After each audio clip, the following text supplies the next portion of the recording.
Brother megastar Chiranjeevi ఒకప్పుడు boss, ఇప్పుడు కూడా బాసే. టాలీవుడ్ ఇండస్ట్రీకి 4 స్తంభాల్లో ఆయన ఒకరన్నమాట. సీనియర్ హీరోస్లో మోస్ట్ ఎక్కువగా క్రేజ్ ఫాలోయింగ్ సో మన చిరంజీవి గారికి అయితే ఉంది, అలాగే బాలయ్య బాబుకి కూడా అయితే ఉందన్నమాట.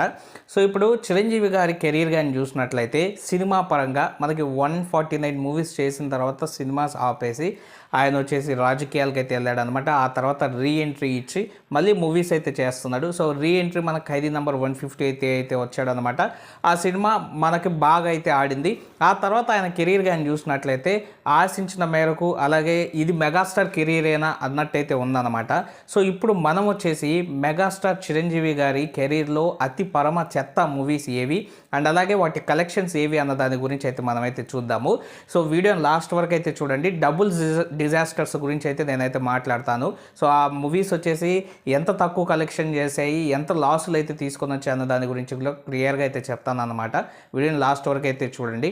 మీరు చిరంజీవి గారి ఫ్యాన్స్ అయితే జై చిరంజీవి అని చెప్పేసి కామెంట్ సెక్షన్లో కామెంట్ అయితే చేయండి. వీడియో నచ్చినట్లయితే ఖచ్చితంగా లైక్ చేసి మా ఛానల్ సబ్స్క్రైబ్ చేసుకొని నన్ను సపోర్ట్ అయితే చేయండి. సో ఫస్ట్ మన లిస్ట్లో 1 కానీ చూస్తున్నట్లయితే గాడ్ ఫాదర్ అనమాట. సో గాడ్ ఫాదర్ మూవీ వచ్చేసి ఇది ఒక రీమేక్ మూవీ.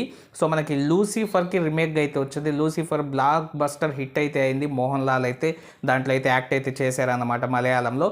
ఆ సినిమా డిజిటల్గా ఓటీటీస్లో అన్నిట్లో వచ్చిన తర్వాత మన చిరంజీవి గారు వచ్చేసి గాడ్ ఫాదర్ మూవీ అయితే చేశారు. అందులో మళ్ళీ స్పెషల్ రోలు అలాగే క్యామియోగా వచ్చేసి మన సల్మాన్ ఖాన్ అయితే తీసుకొని అయితే వచ్చారనమాట. అండ్ అలాగే సత్యదేవ్ కూడా దీంట్లో అయితే యాక్ట్ అయితే చేశాడు. మరి ఈ మూవీ గురించి కానీ చూసినట్లయితే ఈ మూవీకి పెట్టిన బడ్జెట్ 92 crores. ఇది తెలుగులోతో పాటు హిందీలో కూడా రిలీజ్ అయితే చేశారు. బిజినెస్ కానీ చూసినట్లయితే 90 crores మాత్రమే జరిగింది. సో ఇక బ్రేక్ ఈవెన్ టార్గెట్ మనకి 91 crores అయితే ఉందన్నమాట. సో అలాంటి టైంలో ఈ మూవీ వచ్చేసి మనకి సల్మాన్ ఖాన్ ఉన్న, సత్యదేవ్ ఉన్న, చిరంజీవి గారు ఉన్న, ఏ ఉన్నా remake movie, already hit movie, hit story. So మనకి మంచి స్టోరీ అని చెప్పి తెలిసినా ఏమున్నప్పటికీ కూడా కలెక్షన్స్ కేవలం మనకు 59.38 crores మాత్రమే అయితే వచ్చాయన్నమాట. సో మనకి లాస్ కానీ చూసినట్లయితే 32.62 కోట్ల నష్టాన్ని అయితే మూవీ అయితే తీసుకొని వచ్చి డబుల్ డిజాస్టర్గా చిరంజీవి గారి కెరీర్లో అయితే నిలబడింది. ఇంకా ఆ తర్వాత లిస్ట్లో నెంబర్ 2 కానీ చూసినట్లయితే సైరా నరసింహారెడ్డి అనమాట. సో మనకి బాస్ బ్యాక్ అయిన తర్వాత సైరా నరసింహారెడ్డి ఆయన డ్రీమ్ ప్రాజెక్ట్ని అయితే తీసుకొని అయితే వచ్చారు. ఈ సినిమాలో అమితాబ్ బచ్చన్ అయితే తీసుకొని వచ్చారు. కిచ్చా సుదీప్ని కావచ్చు, అలాగే విజయ్ సేతుపతిని, ప్రతి ఇండస్ట్రీ నుంచి ఒకరిని పెట్టి భారీ స్కేల్లో భారీ బడ్జెట్తో మూవీని అయితే తీసుకొని అయితే వచ్చారనమాట. సో అంత పెద్ద బడ్జెట్ పెట్టినప్పుడు మనకి ఈ మూవీ కూడా పాన్ ఇండియాగా రిలీజ్ అయితే చేశారు. బడ్జెట్ కానీ చూసినట్లయితే 220 కోట్ల బడ్జెట్ దీనికైతే పెట్టారనమాట. సో మనము అంజీ చూసినా లేకపోతే ఇప్పుడు సైరా చూసినా ఏ మూవీ చూసినా కూడా సో మన చిరంజీవి గారి కెరీర్లో బడ్జెట్ ఎక్కువగా పెట్టి మూవీస్ వస్తున్నప్పటికీ అవి పాజిటివ్ టాక్ వచ్చినా సక్సెస్ఫుల్గా కలెక్షన్స్ అయితే తీసుకొని అయితే రాలేకపోతున్నాయి అనమాట. సో అంత బడ్జెట్ అయితే పెట్టకూడదు, కానీ అంత బడ్జెట్ అయితే పెట్టేస్తున్నారు. పెట్టిన తర్వాత కలెక్షన్స్ రాకుండా కమర్షియల్గా మూవీస్ అయితే ఫెయిల్ అయితే అవుతున్నాయి. అదే జరిగింది మన సైరా నరసింహారెడ్డి కూడా. ఇంకా థియేటికల్ బిజినెస్ కానీ చూసినట్లయితే 187.5 crores అయితే జరిగింది. ఇంకా కలెక్షన్స్ కానీ చూస్తే 142 crores మాత్రమే అయితే వచ్చాయన్నమాట. ఇంకా లాస్ కానీ చూసినట్లయితే 45 crores అయితే లాస్ అయితే సైరా అయితే తీసుకొని అయితే వచ్చింది. ఆ తర్వాత మనం కానీ చూసినట్లయితే లిస్ట్లో నెంబర్ 3 వచ్చేసి భోలా శంకర్. సో మనకి భోలా శంకర్ కూడా రీమేక్ మూవీ. సో ఈ రీమేక్ మూవీకి బడ్జెట్ ఎంత పెట్టారంటే 80 crores బడ్జెట్ అయితే పెట్టారు.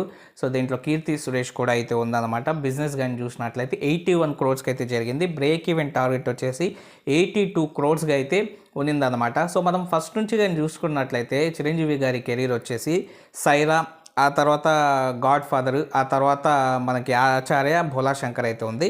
బిజినెస్ తగ్గుతూ వచ్చింది చూడండి. మనకి సైరా 187 crores జరిగితే, గాడ్ ఫాదర్ 90 crores జరిగితే, భోలా శంకర్ దగ్గరకు వచ్చేసరికి 80 crores మాత్రమే బిజినెస్ అయితే జరిగింది. సో థియేటికల్ వాల్యూ తగ్గుతూ వచ్చిందంటే మార్కెట్లో చిరంజీవి గారి క్రేజ్ డౌన్ అయితే అవుతూ వచ్చిందనమాట. సో ఇవి రీమేక్ మూవీస్ చేయడం కూడా దీనికి ఒక నెగిటివ్గా అయితే మిగిలింది. ఇక ఓవరాల్గా మనకి break even target 82 crores Bhola Shankar కానీ బరిలోకి దిగితే కలెక్షన్స్ కేవలం 30 కోట్లు మాత్రమే వచ్చాయి. లాస్ 52 crores అయితే మిగిల్చింది Bhola Shankar movie. So recovery కేవలం 36.5% మాత్రమే చేసి డబుల్ డిజాస్టర్గా అయితే ఈ మూవీ అయితే మిగిలిందనమాట. ఇక మోస్ట్ యాంటిసిపేటెడ్ మూవీ, అలాగే చిరంజీవి గారు మనకి RRR తర్వాత రామ్ చరణ్, కొట్టాల శివ కాంబినేషన్లో వచ్చిన పెద్ద సినిమా అండ్ అలాగే కొట్టాల శివ కెరీర్లో ఫస్ట్ ఫ్లాప్ అన్నమాట. ఈ మూవీ మీద చాలా ఎక్స్పెక్టేషన్స్ అయితే ఉన్నాయి. ఆ మూవీ ఆచార్య. ఈ మూవీ కానీ చూసినట్లయితే దీంట్లో కూడా మనకి రామ్ చరణ్, చిరంజీవితో పాటు సోను సూద్ లాంటి క్యారెక్టర్స్ అయితే ఉన్నాయన్నమాట. సో ఈ మూవీకి బడ్జెట్ వచ్చేసి 130 crores అయితే పెట్టారు. అలాగే టెక్నికల్గా మంచి ఫిల్మ్, విజువల్స్ కూడా మంచిగా అయితే ఉంటాయి. బిజినెస్ 134 crores అయితే జరిగింది. ఇక మనకి కలెక్షన్స్ కానీ చూసినట్లయితే కేవలం 46 crores అయితే కలెక్షన్స్ అయితే వచ్చాయి. ఇక గ్రాస్ అంటే నేను షేర్ కలెక్షన్ చెప్పాను 46 crores అనేసి. సో షేర్తోనే మనకి ఎప్పుడైనా లెక్కలు అయితే జరుగుతాయి అన్నమాట. 134 crores పైన షేర్ కానీ కలెక్ట్ చేస్తే మూవీ హిట్గా అయితే మారుద్ది. కేవలం 46 crores మాత్రమే కలెక్ట్ అయితే చేసింది. గ్రాస్ 71 crores అయితే కలెక్ట్ అయితే చేసింది. లాస్ కానీ చూసినట్లయితే 88 crores అనేది లాస్ అయితే తీసుకొని అయితే వచ్చింది. ఇది కూడా డబుల్ డిజాస్టర్ కంటేను బిగ్గెస్ట్ డిజాస్టర్ అనేది చెప్పుకోవచ్చు అనమాట. ఈ 4 సినిమాలు ఏవైతే నేను చెప్పానో రీ ఎంట్రీ తర్వాత మన చిరంజీవి గారు చేసిన మూవీస్ అన్నమాట. సో రీ ఎంట్రీకి ముందు ఆయన సినిమాలు వేరు, ఆయన సినిమాల కెపాసిటీ వేరు. అప్పుడు కూడా డిజాస్టర్స్, డబుల్ డిజాస్టర్స్ ఉన్నాయి, కానీ ఇంత పెద్ద డిజాస్టర్స్, ఇంత చెత్తగా కలెక్షన్స్ తీసుకొచ్చే డిజాస్టర్స్ అయితే లేవు. సో పూర్తిగా ఇప్పుడు వచ్చేసి చిరంజీవి గారి కెరీర్ కానీ చూసినట్లయితే చాలా డౌన్ అయితే ఉందన్నమాట. సో నెక్స్ట్ ఒక పెద్ద బ్లాక్ బస్టర్ హిట్ పడితే అన్నీ కవర్ అయితే ఇంకా పూర్తిగా విశ్వంభర మీదే అన్నీ అయితే ఉన్నాయన్నమాట. మరి ఆ సినిమా ఎలా ఆడుతుందో అయితే చూడాలన్నమాట. సో ఇది ఫ్రెండ్స్ వీడియో అయితేను. వీడియో నచ్చినట్లయితే ఖచ్చితంగా లైక్ చేసి మా ఛానల్ సబ్స్క్రైబ్ చేసుకుని సపోర్ట్ అయితే చేయండి. Thank you friends and by. Take care friends.